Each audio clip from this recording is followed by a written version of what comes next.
Marie-Claude nous a envoyé cette photo-là en nous disant que qu'elle avait essayé de mettre du relief, mettre de la perspective, de la profondeur dans la photo, mais qu'elle n'était pas satisfaite du résultat.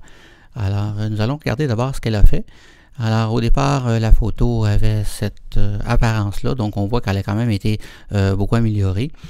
La première chose qui a été faite, c'est de mettre à jour le module de développement pour Lightroom 3, donc on présume que cette photo-là avait été importée dans Lightroom 2. Ensuite, le profil d'objectif a été activé. Ça, il corrige les différents défauts de la lentille. Donc, on voit qu'au départ, la lentille était plus sombre sur les pourtours. Donc, c'est du vignettage. Alors, ça a été corrigé, de même que les distorsions. Ensuite, Marie-Claude a étiré l'histogramme. Donc, elle a placé exposition pour que l'histogramme arrive à droite. La même chose à gauche. Et ensuite baisser la luminosité de façon à rétablir un peu la tonalité de la photo. Elle a maintenant joué avec le contraste pour augmenter le contraste de la scène. Elle a ajouté un filtre gradué pour assombrir l'arrière-plan. Ensuite, elle a joué avec les réglages de luminosité, mais en fait pas vraiment puisqu'il n'y a pas de valeur ici, donc probablement qu'elle a déplacé le curseur, mais elle l'a remis à la même place. Elle a ensuite ajusté la teinte, donc mis la photo davantage verte, baissé la température, donc plus bleutée, et ensuite appliqué des courbes. Donc ici, les courbes sont où? Ici. Alors, elle a baissé teinte sombre, donc augmenté le contraste dans les tons de moyen sombre à clair. Jouer avec teinte claire aussi, donc augmenter le contraste aussi dans les tons clairs.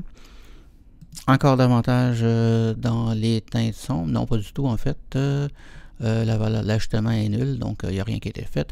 Et pour terminer, elle a diminué la saturation des jaunes, donc ça c'est dans le réglage teinte saturation luminance, alors ça désature uniquement les teintes jaunes ici. Alors nous allons maintenant réinitialiser la photo pour revenir au point de départ et nous allons faire d'autres corrections pour voir si on peut faire mieux. Alors d'abord, première chose à faire évidemment, appliquer de nouveau le profil de correction d'objectif, donc corriger les défauts de la lentille. Ensuite, certainement, étirer l'histogramme. Donc ça, c'est des choses que Marie-Claude avait faites et qui étaient tout à fait appropriées. Alors, on augmente jusqu'à ce qu'on augmente l'exposition, jusqu'à ce que le triangle à droite et en haut de l'histogramme s'allume. Donc là, le canal jaune défonce. Alors, on recule un peu.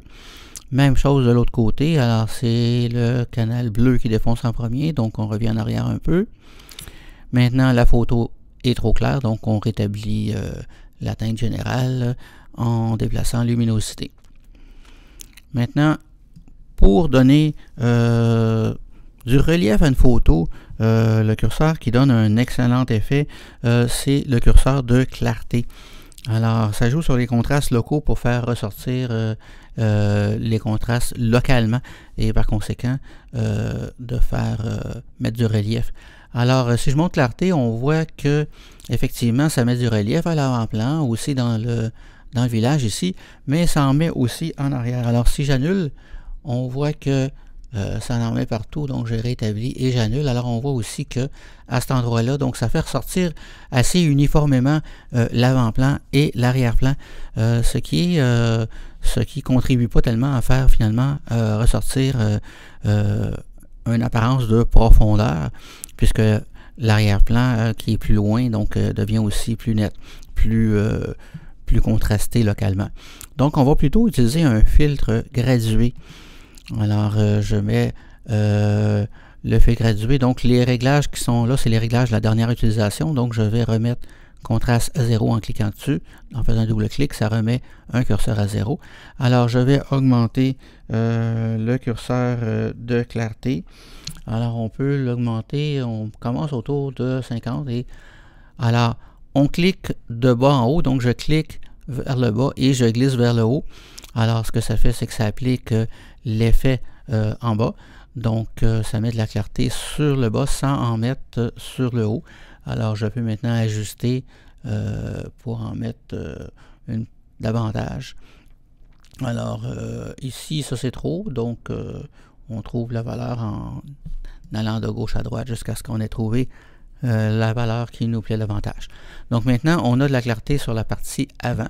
Ici, un dégradé, donc la clarté diminue de plus en plus et on n'en ajoute pas du tout sur la partie en arrière. Donc ça fait exactement ce qu'on veut. Maintenant, l'arrière-plan est trop clair. Donc je clique sur Nouveau ici, ce qui crée un nouveau filtre gradué indépendant du précédent. Alors je remets clarté à 0 et je vais diminuer la luminosité. Donc je diminue, on commence autour de 50 juste pour voir l'effet au départ et ensuite on détermine. Alors cette fois-ci, je vais cliquer du haut en bas. Donc je vais glisser du haut en bas pour mettre assombrir seulement l'arrière-plan. Alors d'abord, on voit tout de suite que le dégradé est beaucoup trop prononcé. Donc je vais étirer davantage mon dégradé de façon à ce que ça soit plus subtil et qu'on voit moins. Je ne veux pas assombrir trop la butte ici, alors je vais tourner un peu dans ce sens-là. Peut-être le monter un peu maintenant. Alors ajustant comme ça, donc jusqu'à temps qu'on arrive à quelque chose d'assez égal et correct. Par contre, je constate que 56 c'est beaucoup trop. Ça assombrit tellement l'arrière-plan que il n'est pas assez estompé. Donc je vais diminuer davantage. Donc on va trouver l'ajustement pour éviter de trop faire ressortir. Alors on voit qu'il y a un massif de forestier ici assez foncé. Donc je vais le garder assez pâle. Alors peut-être autour 23, 27, mettons 23. Alors comme ça, c'est quand même plus sombre. Alors si j'utilise la touche Delete, ça enlève l'effet, donc on voit comment c'était avant. J'annule avec commande Z, CTRL Z sur Windows pour le remettre et je vois la différence. Donc là maintenant, c'est plus sombre, mais quand même pas trop sombre. Alors c'est plus égal. Alors, je vais terminer avec l'outil, donc je referme l'outil. Je peux cliquer sur l'outil pour le fermer ou cliquer sur terminer en bas ou bien cliquer sur fermer ici. Les trois font la même chose. Alors maintenant, ma photo, je trouve qu'elle manque encore un peu de profondeur. Alors, si je regarde Instagram, on constate qu'il y a beaucoup de tons moyens. Alors, le curseur contraste étire les tons moyens au détriment des hautes lumières et des basses lumières. Alors ici, des hautes lumières, il y en a à peu près pas, on voit l'histogramme, et des basses lumières, il n'y en a pas tellement non plus. Donc le curseur contraste, dans ce cas-ci, est assez approprié. Donc je vais mettre davantage de contraste pour donc faire sortir. Ça fait ressortir du relief. Et comme les tons, la partie haute de l'image, c'est des teintes plutôt égales, pas très contrastées, donc ça ne va pas tellement avoir d'effet. Ça aura plus d'effet sur l'avant-plan. Alors ça fait tout à fait ce qu'on veut. Donc si j'annule ici, je vois avant et je vois après. Donc ça l'a fait pas beaucoup de transformations en arrière, sauf peut-être le petit bosquet ici. Mais dans l'ensemble, l'avant-plan a été beaucoup plus affecté. Et là maintenant, on voit qu'il y a beaucoup plus de relief sur la photo. Ceci dit, je trouve que l'arrière-plan reste quand même un peu terne. Alors on va voir si je pourrais mettre un peu plus de contraste, mais seulement sur l'arrière-plan. Alors je réutilise de nouveau le fil gradué. Et cette fois-ci, je remets la luminosité à 0. Je vais monter le contraste à une valeur arbitraire pour commencer. On va dire toujours 50. Et je mets du contraste en arrière-plan maintenant. Donc là, je clique vers le haut et je glisse vers le bas. Alors, on ajuste un peu dans l'orientation. Alors, on ajuste. Donc, si je mets plus de contraste, moins de contraste. Alors, on voit que si on met plus de contraste, le bosquet devient plus noir. Alors, c'est quand même intéressant. Le reste devient plus clair. Ça fait ressortir un peu les massifs, mais pas trop. Alors, autour de 40, 46, c'est approprié. Alors, j'ajuste un petit peu, il est un petit peu trop haut, on descend un peu. Alors, ici, on voyait une petite zone pâle ici qui me semblait montrer l'effet.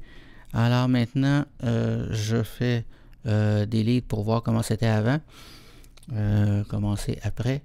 Alors, ça l'a donné un petit peu de clarté, mais intéressante à l'arrière-plan. Alors maintenant, la photo est tout à fait à mon goût. Alors si je compare avec la version de Marie-Claude, alors je retrouve ici, juste avant réinitialiser, c'est la version de Marie-Claude. Donc ça c'était la version de Marie-Claude. Et ça c'est la version que j'ai composée.